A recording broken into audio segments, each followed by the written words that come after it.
Deus. Nós queremos receber na tarde de hoje um pregador muito especial, sentimos um carinho muito grande, que é o pastor da nossa igreja local. Recebam com um carinho o pastor Josué Bentes.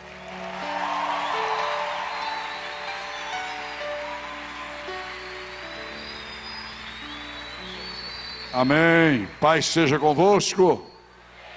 Quem é que está alegre aí? Pode sentar. Vamos ler São Mateus capítulo 28. Se quiser pode colocar no painel, se for possível. Mateus 28, a partir do versículo 1. Abra sua Bíblia. Quem é que tem uma Bíblia aí? Dá um sinal. Muito bem. Quem não tem, dá para colocar no painel, no telão? Vamos lá, Mateus 28, a partir do versículo 1. Ao findar o sábado, e ao entrar o primeiro dia da semana, Maria Madalena e a outra Maria foram ver o sepulcro. E eis que houve um grande terremoto, porque um anjo do Senhor desceu do céu e chegou-se e removeu a pedra e assentou-se sobre ela. O seu aspecto era como de um relâmpago, e a sua veste alva como a neve. Os guardas tremeram espavoridos e ficaram como mortos. Mas o anjo, dirigindo-se às mulheres, disse: não temais, porque sei que buscai a Jesus que foi crucificado. Ele não está aqui, ressuscitou, como tinha dito. Vinde ver onde ele estava. Indo, pois, depressa e dizei aos seus discípulos que ele ressuscitou dos mortos, e vai adiante de vós para a Galiléia, e ali o vereis. Como vos digo. E retirando-se elas apressadamente do sepulcro, tomadas de medo e grande alegria, foram anunciar aos discípulos. E eis que Jesus veio ao encontro delas e disse: salve. E elas, aproximando-se, o adoraram. Então Jesus disse: não temais, ide avisar meus irmãos que se dirijam para a Galiléia, e lá me verão. Digam amém. Podem sentar. Meus irmãos, a ressurreição de Jesus é a maior festa da igreja. É a mais importante.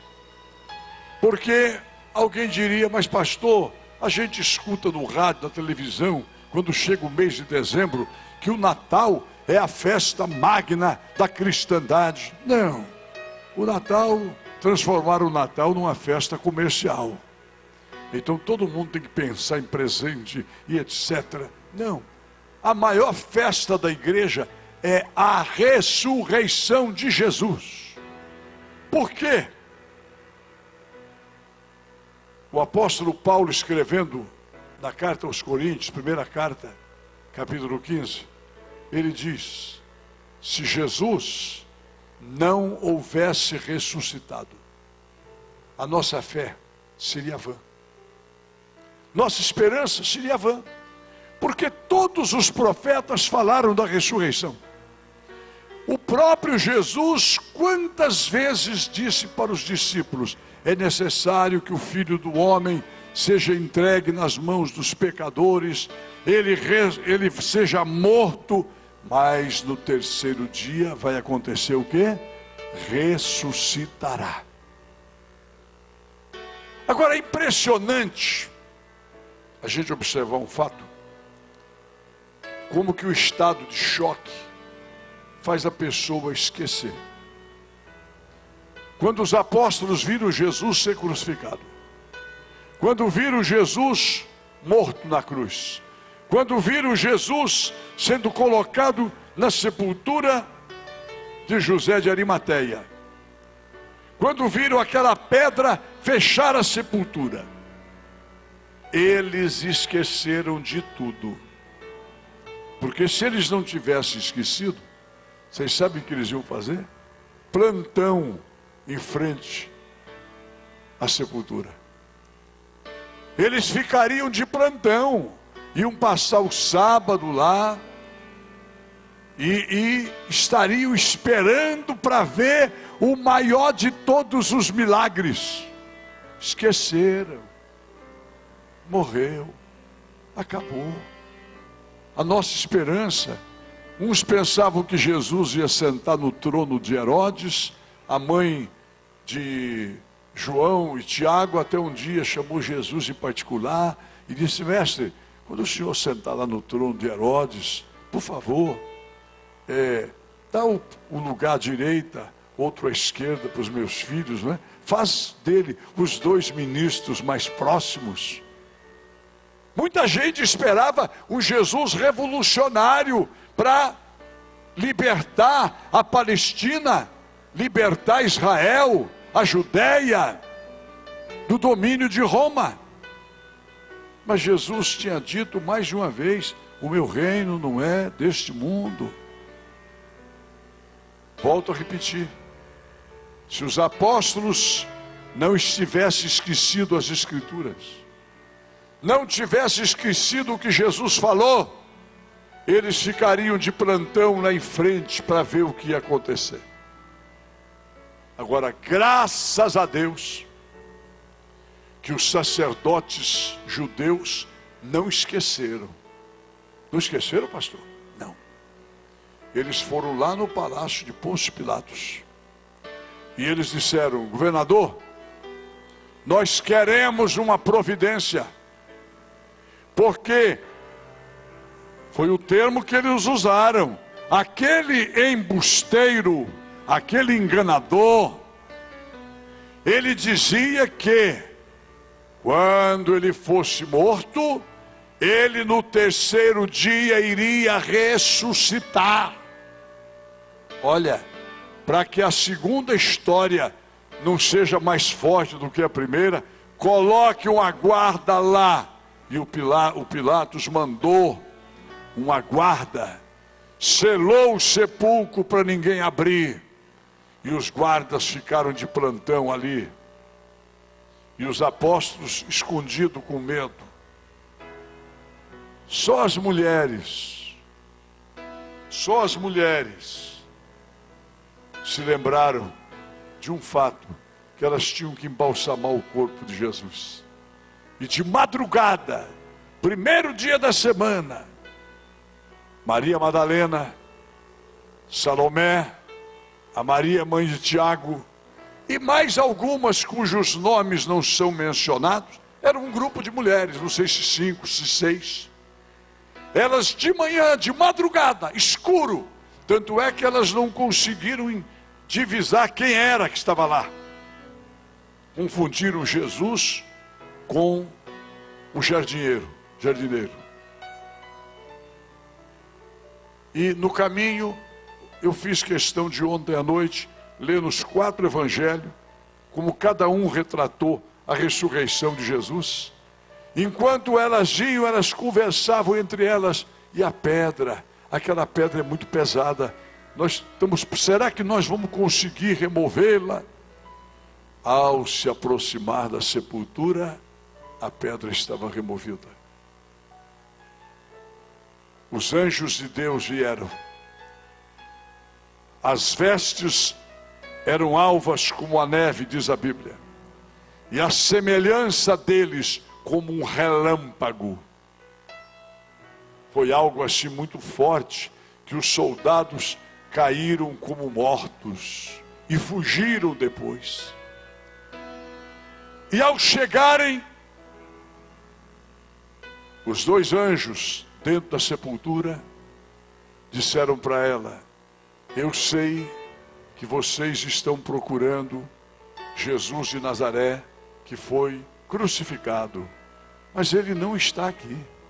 Vocês se lembram que ele falou que ressuscitaria? Ele ressuscitou, não está aqui. ide a Galileia, que ele irá ao encontro de vocês. Ele pediu para vocês avisarem os outros discípulos da sua ressurreição. Meus irmãos, aquilo gerou um outro impacto naquelas mulheres. A alegria de saber que Jesus tinha ressuscitado, a emoção de ver um anjo de Deus ali, e de serem elas as primeiras mensageiras da ressurreição. Vamos aplaudir ao Senhor. As mulheres foram as primeiras missionárias, porque elas se levantaram mais cedo, elas foram para a sepultura, e aquele que busca encontra, não é? Os outros todos dormindo lá, Pedro, João, todo mundo dormindo, foram lá bater na casa de Pedro. Pedro, Jesus ressuscitou. Aí o Tomé disse: eu não acredito não, só se eu ver. Eu vi ele morto, eu vi ele na sepultura, como é que eu vou acreditar que ele está vivo? Mas irmãos, a mensagem da ressurreição, ela é tremenda. A manjedoura está vazia, a cruz está vazia, a sepultura está vazia, porque Jesus ressuscitou. Ele está vivo, à destra do Pai, intercedendo por nós. E uma coisa gloriosa que ele disse para os discípulos: é preciso que eu vá, porque se eu não for, o Espírito Santo não virá. E eu indo, eu vou mandar o Espírito Santo, que estará convosco todos os dias. Então, esta força que leva a igreja, esta força que converte o pecador, não somos nós, é o Espírito Santo que está em você, que está em mim. É o poder de Deus que opera na nossa vida. Digam glória a Jesus. Ressuscitou. Grandes líderes se levantaram. Eu falei hoje aqui sobre liderar, a liderança de Jesus. Um líder que trabalhou, que pregou durante 3 anos e meio. Numa época que não tinha telão, numa época que não tinha WhatsApp, numa época que não tinha televisão, não tinha rádio, não tinha internet, não tinha nada, nem Bíblia. Nem Bíblia. Mas não tinha Bíblia? Algumas pessoas ricas conseguiam comprar alguns rolos. Cada rolo era um livro. O livro de Isaías, o livro de Jeremias, o livro de Salmos, dos Provérbios. Você já pensou para juntar os 30 e tantos livros do Velho Testamento? O tamanho dessa biblioteca era um rolo desse tamanho cada um, feito de couro de carneiro ou de papiro. Vocês estão lembrados quando Jesus chegou lá na sinagoga e trouxeram para ele o rolo, o livro? Qual o livro?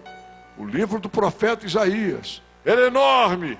Aí tinha que ir desenrolando um lado, enrolando o outro, para achar onde ia ler.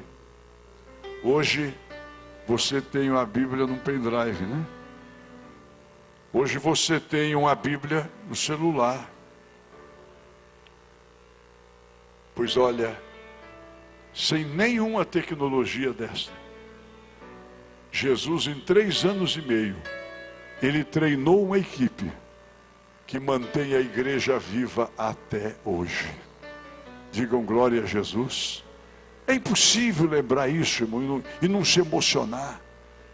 Você ouvir Jesus na hora que subiu, dizendo para os discípulos: ficai em Jerusalém, até que do alto sejais revestidos do poder, e eis que recebereis poder ao vir sobre vós o Espírito Santo, e sereis minhas testemunhas em Jerusalém, Samaria, Judéia e até aonde? Em Belém do Pará, né? Até em Marituba, em Ananindeu, em Quaraci, em Jacareacanga, em todos os lugares do mundo.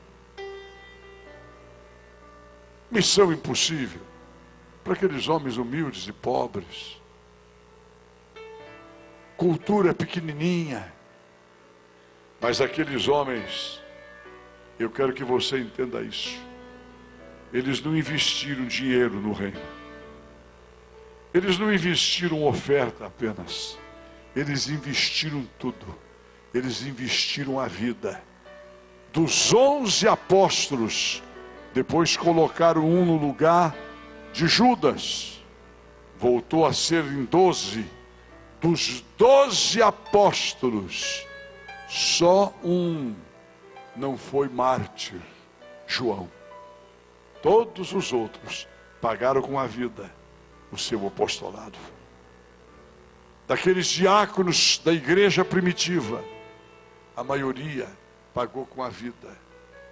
Quando você lê na Bíblia sobre um casal muito abençoado, que de vez em quando é lembrado aquele casal, Áquila e Priscila. Quem já leu na Bíblia sobre Áquila e Priscila, levante a mão. A gente fala muito de Célula e menciona eles, porque eles eram abridores de igreja. Na casa daquele casal, onde eles estavam, eles formavam a igreja. Vocês sabem o que aconteceu com Áquila e Priscila? Foram martirizados. Hoje eles constam no rol dos mártires da igreja. Ser cristão naquele tempo, no mundo, era como ser cristão hoje, lá na Arábia Saudita, no Irã. Aqueles que estão aqui no seminário, o pastor que veio da Indonésia, o pastor que veio lá da China, vocês ouviram. Eles, quando mandam um casal de missionário, eles reúnem a família e dizem: vocês concordam com esse casal que está indo lá para o campo missionário? Concordamos. Vocês sabem que eles podem ser decapitados? Vocês sabem que eles podem ser fuzilados? Há 5 anos atrás, mais ou menos, 3 pastores quadrangulares foram assassinados na Turquia, por causa da pregação do Evangelho. Isso acontece todo dia. Todo dia. Os mártires continuam acontecendo, existindo. Mas tem uma coisa: as portas do inferno não vão deter a igreja, porque a igreja está cheia do Espírito Santo. Você pode glorificar Jesus? Que poder é este, que unção é esta, que a pessoa passa a amar mais o perdido que a sua vida? É o Espírito Santo.